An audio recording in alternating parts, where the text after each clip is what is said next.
அரசியல் ஒரு பத்தமாக கேள்வி கேட்டுறாதீங்க.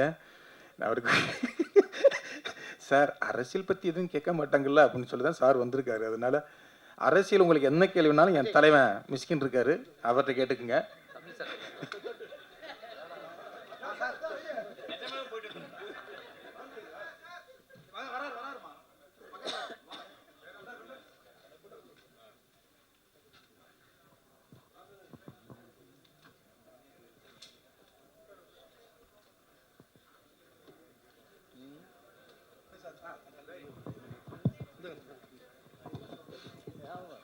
Hello Jayaram sir.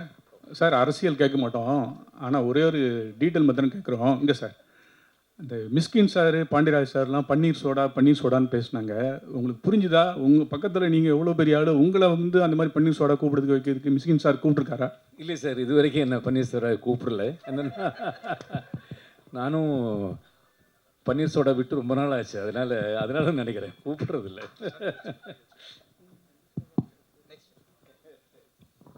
சார் இங்கே மிஸ்கின் சார் மாதிரி வந்து மிமிக்ரி பண்ணீங்க.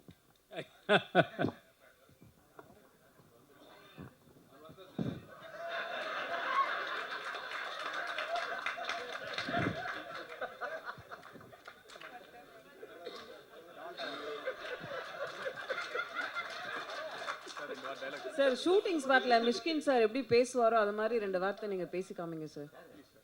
Oh my god. Sir, did you do that? Sir அவர் மாதிரி டயலாக் ஏதாவது பேசி காமிங்க. இல்லை எல்லாமே இல்லை, உங்களுக்கு மாதிரி காட்ட சொன்னாங்க, அப்படி தான் காட்டினேன். தேங்க்யூ. மிஷ்கின் சார், நீங்க சம்பளம் நிறைய கேட்கறதா சொன்னாங்களே, ஒரு படத்துக்கு எப்படி கமிட் பண்றீங்க? எங்கேம்மா இருக்கு? எங்கேருந்து வருது? கவிதா கொஞ்சம் எந்திரிச்சு கேளு. கவிதா, உன் குரலை நீ எங்கே பட்டாலும் கேட்கணும். ஆக்சுவலாக என்னம்மா சம்பளம் அதிகமா கேட்கறதா சொன்னாங்களே. ஆமாம், அதாவது டேரக்ட் பண்ணுறதுக்கு கொடுக்க மாட்டேன்றாங்க, ஆனால் நடிக்கிறது கேட்குறது கொடுத்துறாங்க. ஆமாம். மியூசிக் ஷோக்கெலாம் ஜட்ஜாக போகிறீங்க, உங்களோட ஃபேவரட்டான சாங் எங்களுக்காக ஒரு 2 லைன்ஸ் பாடம். மிஸ்கின் சார், தமிழ் சினிமாவில் இப்படி எல்லாரையும் கூப்பிட்டு பன்னீர் சோடா கொடுத்தீங்கன்னா எப்படி கிரியேட்டிவிட்டி வரும், எப்படி சினிமா சீன் வரும், உடல் நலம் மனநலம் கெடாதா? பாண்டியராஜ் சார் பன்னீர் சோடா குடிப்பாரு எங்களுக்கு என்றைக்கு தான் தெரியும். நீங்கள் பன்னீர் சோடா குடிச்சது இல்லையா? பன்னீர் சோடா குடிச்சு பாருங்கள், உங்களுக்கு உடல் நலம், அறிவு நலம், மனநலம் எல்லாமே நல்லா ஜாஸ்தி ஆகும். ஆக்சுவலாக அது வந்து கோட் வேர்டு. நீங்கள் நான் எதை சொன்னீங்கன்னு நீங்கள் சொல்ல முடியாது. அதனால தான் இப்போ நாங்கள் கண்டுபிடிச்சிட்டோம். We coin a word call paneer soda. It can be a real paneer soda, it can be a pseudo paneer soda. நீ சொல்கிறது மாதிரி தான், பன்னீர் சோடெல்லாம் விட்டுட்டேன். அவர் சொன்னது 3 வருஷத்துக்கு முன்னால் கதை. நீ ரொம்ப நல்லவன்டா வெங்காய கற்பா.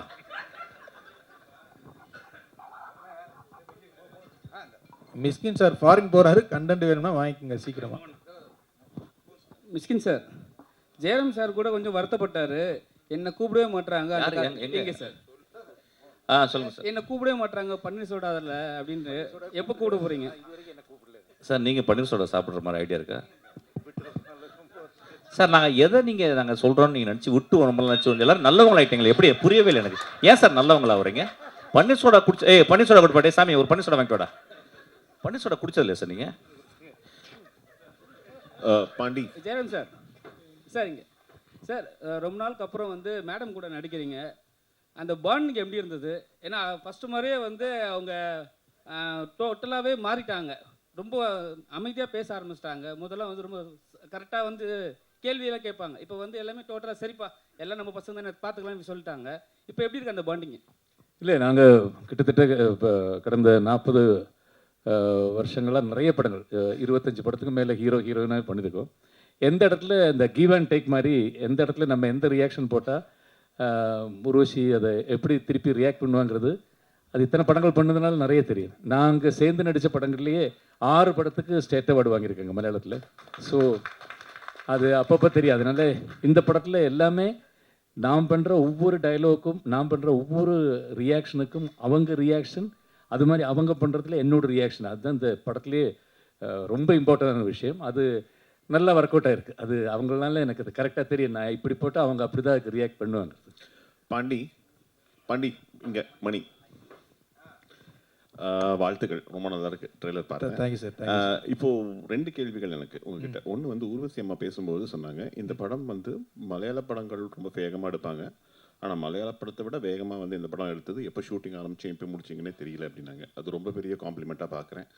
எத்தனை நாள் எடுத்தீங்க ஒன்று, அண்டு இதுக்கான கதை எங்கேருந்து ஆரம்பிச்சது? இந்த கதை வந்து ரைட்டிங் ரொம்ப நல்லா இருக்குன்னு சொல்கிறாங்க. இந்த ரைட்டிங்க்கு என்ன, வாட் இன்ஸ்பயர்ட் யூ, எங்கேருந்து ஆரம்பிச்சது, தொடக்க புள்ளி அது? நம்பர் ஆஃப் டேஸ் வந்து சொல்ல முடியாது, ஏன்னா பட்ஜெட்டு பிஸ்னஸ் பற்றி பேசிக்கிட்டு இருக்கிறான். ஒன்றும் இல்லை, 45 நாளில் படத்தை முடிச்சிருக்கோம். 45 நாள் படம், 2 நாள் இந்த ப்ரொமோ சாங்க்கு 2 நாள். அதுக்கு எல்லாமே காரணம் என்னுடைய டீம், என்னுடைய ஆர்டிஸ்ட் தான். ஏன்னா அவங்க ஒன் டேக் ஆர்டிஸ்ட் எல்லாருமே. அப்புறம் இவங்களை வச்சுக்கிட்டு எத்தனை நாள் எடுக்கிறது, அது பெரிய இதுவாக இருந்தது. ஆமாம், 2 ஆமாம் 60 டேஸ் சொல்லலாம். ஆமாம், ஏன்னா 2 கால் ஷீட்டு போனோம், அதனால போனோம். இன்னொன்று, அந்த வீட்டுக்குள்ள எடுக்கிறது ரொம்ப ரொம்ப கஷ்டம். அம்மா சொன்னது மாதிரி கேமராமேன் வந்து அப்படியே ஃபுல்லாக வீடியோ தெரியாது, ஃபுல்லாக பிளாக் கிளாத்தில் போட்டு மூடிடுவார். சின்ன இடம் தான். அதுக்குள்ளே என்ன பண்ணுவாங்கன்னா, இவங்க பண்ணுற காமெடியை சிரிக்கிறதுக்காகவே கூட்டமாக எல்லாம் மேக்கப் எல்லாமே அப்படியே நின்றுவாங்க, உங்கள் காம்போவை பார்த்து சிரிக்கிறதுக்காகவே. ஒன்வர்னு போயிட்டே இருக்கும். ஆனாலும் அதுக்குள்ளே வந்து அம்மா சொன்னது மாதிரி அந்த ரைட்டிங் தான் வந்து அந்த சிரிப்பை வந்து அவ்வளவு கொடுத்தது. அதுக்காக இதுவாச்சு. அது ரைட்டிங்காக வந்து இந்த படத்துக்கு நான் 3 வருஷத்துக்கு முன்னாலே எழுதினேன். இது வந்து லாக்டவுன் டயத்துலேயே அந்த கதையை நான் எழுதிட்டேன். ஒரு சின்ன ஸ்பார்க் தான். என்னுடைய அஸ்வின் அசிஸ்டண்ட், கப்புள் ஃப்ரெண்ட்லி டைரக்டர்னால அவன் வந்து ஒரு வெப் சீரிஸ் சொன்னான், இதை பாருங்களேன் உங்களுக்கு ரொம்ப பிடிக்கும் அப்படின்னு சொன்னான். அந்த ஹிந்தியில் வந்து குல்லக் அப்படின்னு சொல்லி சோனியில் இருக்கும் அந்த வெப் சீரிஸ். அதை நான் பார்த்தேன். இதுக்கும் சம்மந்தம் இல்லை, அதை நான் தழுவல் அப்படின்லாம் போட்டுறாதீங்க, அது சீன் எதுவுமே இருக்காது. அதில் ஒரு அப்பா அம்மா 2 ஆம்பளை பசங்களுக்குலாம் நடக்கிற ஒரு கதை. அது வந்து இதை சொன்னே இது மாதிரிலாம் நான் வந்து ஒரு வாரத்தில் கதை பண்ணிடுவேன்டா அப்படின்னு எங்கள் பண்ணுங்கன்ட்டு போயிட்டான். அந்த சவாலை எடுத்துக்கிட்டு பண்ண இந்த கதை தான் இந்த கதை.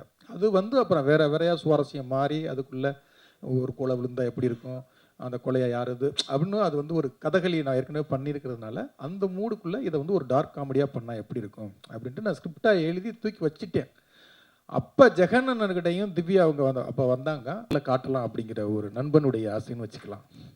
மிஸ்கின் சார் இங்கே சார், ஆக்சுவலி கேள்வி பதில் இருக்குது அப்படின்னு தெரிஞ்சோன்னே நிச்சயமாக அரசியல் கேள்வி இருக்கும் அப்படின்னு உங்களுக்கு தெரியும். ஸோ என்ன கேள்வியாக இருக்கும்னு நீங்கள் எதிர்பார்த்தீங்க, என்ன பதில் உங்ககிட்ட இருந்துச்சு? இது இவ்வளோ காம்ப்ளிகேட் கேள்வி வேணாம், நீங்கள் கேட்டலாம் டேரெக்டாக. நீங்கள் இல்லை இல்லை, நீங்களே எனக்கு புரியுது, you are very smart, I know, I understand totally, but I think you better you emit out that question. Okay sir, இப்போ இருக்கிற சூழல் எப்படி இருக்குது, நீங்கள் இதை எப்படி பார்க்குறீங்க? எக்ஸ்ட்ரானரியாக இருக்குது.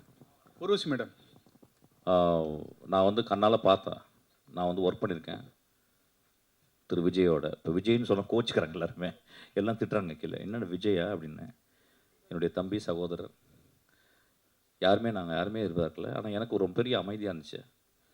என்றைக்கு ஆரம்பித்தாரோ எங்கள் அசிஸ்டன்ஸை சொன்னேன், I think there is going to be another tsunami அப்படின்னு. I think I told him very specifically the day he is going to walk in the Kanyakumari or south extreme, people going to follow him like anything அப்படின்னு சொன்னேன். நான் சொன்னது நடந்துச்சான்னு தெரியாது, ஆனால் deep down I felt that this man will come அப்படின்ட்டு. என்னுடைய ஆஃபீஸில் நிறையா நண்பர்கள் வருவாங்க, டைரக்டர் நண்பர்கள்லேருந்து நிறைய ரைட்டர்ஸ் வருவாங்க. எல்லாருமே வந்து யாருமே 1 சீட்டு 2 சீட்டு தான் வருவான்னு கூட அது கூட சொல்லலை, ஒரு சீட்டு கூட வரமாட்டார் அப்படி சொன்னாங்க.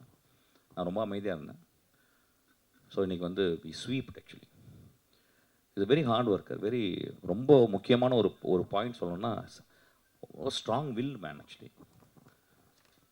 அண்டு இப்போ வந்து அவர் வந்து சினிமாவில் இருக்கும்போது வந்து ஒரு கால் ஷீட்டில் ஹீரோவாக இருந்தார். இனிமேல் வாழ்நாள் முழுதும் ஹீரோவாக இருக்கணும் ஆக்சுவலாக இருப்பார். You will do good actually, will all pray for you, you will do good, you will, I know deep down. நம்ம நிறைய பேர் அவர் பிரச்சாரம் பண்ணும்போது ரொம்ப கேரக்டர் அசாசினேஷன்லாம் பண்ணாங்க. நான் பழகினது ஒரு 60 நாள், அதுக்கப்புறம் ஒரு 20 நாள் ஆக்சுவலி. அந்த 80 நாட்கள்லாம் ஐ குட் சி, பிகாஸ் நான் நிறைய வாழ்க்கையை படிக்கிறேன், நிறையா யோசிக்கிறேன். Is a great man actually, is a great. இப்போ சொல்லுவாங்க நிறைய பேர் வந்து இதெல்லாம் வந்து தேர்தலுக்கு முன்னாடி சொல்ல மாட்டேன். We are apolitical. We know both the families. எங்களுக்கு தெரியும், எனக்கு வந்து உதயம் தெரியும், உங்களுக்கு தெரியும். நாங்கள் தேர்தல் அப்போ நாங்கள் எதுவே சொல்லக்கூடாது. We have to keep quiet. There are the places where we have to keep quiet, we have to keep quiet. So I kept quiet actually. But deep down, I felt this is going to happen. 100% is going to happen, I know that. And it will happen. And he is going to do wonder, I'm telling you. நான் வந்து நிச்சயமாக போய் எந்த ஒரு ஹெல்ப்புக்கும் போக போதில்ல. அவர் எந்த இடத்துல நான் டிஸ்டர்ப் பண்ண மாட்டேன். டிஸ்டன்ஸ்லேருந்து பார்ப்பேன், டிஸ்டன்ஸ்லேருந்து வாழ்த்துவேன், டிஸ்டன்ஸ் தான் அவருக்கு ப்ரே பண்ணுவேன். இதுக்கு நான் சொல்கிறதுல வந்து கொஞ்சம் கூட எந்த ஒரு அஜெண்டாக்காவும் நான் சொல்லவே இல்லை. He will do great things. நம்ம சொல்லலாம் அவருக்கு என்ன அனுபவம் இருக்குன்னு சொல்லிட்டு. வந்த எல்லாருக்குமே அனுபவம் கிடையாது. அவருக்கு நல்ல மனுஷங்க இருக்கிறாங்க, சகாயம் போன்ற மனிதர்கள் இருக்காங்க. They will teach him. Best people இருக்காங்க, they will teach him. He will do great things to people actually. I know that. Thank you. Tamilkumar sir, ஃபியூச்சர்ல தமிழ்குமார் சார், பாலிடிக்ஸ் உங்களுக்கு இன்ட்ரெஸ்ட் சார். இருக்கா? சார் இப்போ நீங்கள் விஜய் யாருக்கு சார் என்னம்மா? ஃபியூச்சர்ல உங்களுக்கு பாலிடிக்ஸ் எனக்கு பாலிடிக்ஸே கிடையாதுமா. எனக்கு வந்து சினிமாவில் எது செத்து போயிடணுமா, சினிமாவில் டேரக்ட் பண்ணிகிட்டே செத்துடும். சினிமாவை தவிர எனக்கு எதுவுமே தேவையில்லைம்மா எனக்கு ஆக்சுவலாக. ஏன்னா சினிமாவில் இருக்கும்போது கிடைக்கிற ஒரு சுதந்திரம் நான் பாலிடிக்ஸ் பண்ணும்போது எனக்கு கிடைக்காதுமா. எனக்கு வந்து இந்த சினிமாவுக்கு வந்ததுக்கு எங்கள் தலைமுறை ஒரு 100 தலைமுறைக்கு எனக்கு வந்து புண்ணியம் செஞ்சிருக்கு. எனக்கு I am very happy about this. At no point in my life will enter into politics. That is not my forte actually. Tamilkumar sir, நீங்கள் விஜய் சார் போய் மீட் பண்ணீங்க, அவர்கிட்ட வந்து தமிழ் சினிமாவை பற்றி ஏதாவது கோரிக்கை ஏதாவது வச்சுக்கிறீங்களா? என்ன நிறைய வச்சுருக்கோம், நிறைய இல்லை ஒரு மனுவாகவும் கொடுத்துருக்கோம், பண்ணித்தரேன்னு சொல்லியிருக்காரு. உடனே நான் பண்ணித்தரேன்னு சொல்லியிருக்காரு. ஊர்வசி மேடம், பாண்டியராஜ் சார் சொன்னார், ஒரு முக்கியமான உங்கள் வீட்டில் வந்து ஒரு துஷ்டி இது இருக்கும்போது, அண்ணன் இருக்கும்போது வந்து நீங்கள் நடிச்சீங்க, மறுநாளே வந்து நடிச்சீங்க, அதுவும் காமெடி சீன்லன்னு. நீங்கள் நினச்சிருந்தா அந்த ஷூட்டிங்கை வந்து கேன்சல் பண்ணியிருக்கலாம். ஆனால் வந்து இது இல்லாமல் நடிச்சீங்க, அதுவும் காமெடி சீனு. அப்போ வந்து ஒரு சிஸ்டராக உங்கள் மனநிலை எப்படி இருந்தது, ஒரு நடிகையாக மனநிலை எப்படி இருந்தது? அது வேண்டாமே, இது ஒரு எமோஷ்னல் மீட்டிங் இல்லையே. அது ஒரு இன்சிடெண்ட் அவர் நல்ல விதமாக சொல்லி அதை விட்டுட்டார். அதை பற்றி நிறைய பேர் அந்த கேள்வி கேட்கக்கூடாதுங்கிறதுனால தான் உங்கள் யாருக்கும் நான் அதை பற்றி சொல்லலை. இது 100% நம்ம பர்சனலான ஒரு விஷயம். அது என்ன ஒன்று, அந்த யூனிட்டில் யாருமே அதை என்கிட்ட கேட்கல, டைரக்டர் கேட்கல. எஸ்பெஷலி ஜெயராமுக்கு என் ஃபேமிலியில் எல்லாரையுமே தெரியும் வருஷக்கணக்காக. அவர் எதையுமே கண்டுக்கலை. அவர் அதுக்கு முந்தின நாள் எடுத்த காமெடி சீனை பற்றி எல்லாம் பேசி பாண்டியராஜ் எதுவுமே கண்டுக்கலை. ஏன்னா எதையாவது கேட்டாக்கா நம்ம அந்த இது மாறிடும் இல்லைங்களா. அவர் ஒரு பெருந்தன்மையான ஒரு விஷயம் சொன்னார், நம்ம அதை இப்போ டிஸ்கஷன் வச்சுக்க வேண்டாமே. Okay sir. பாண்டியராஜ் சார், நீங்கள் ஸ்டேஜில் சொன்னீங்க சாண்டி மாஸ்டரை வச்சு செஞ்சேன், அதாவது பரிமளா அனுக்கோ பன்னீர் சோடா. அனைவருக்கும் நன்றி. Group photo please.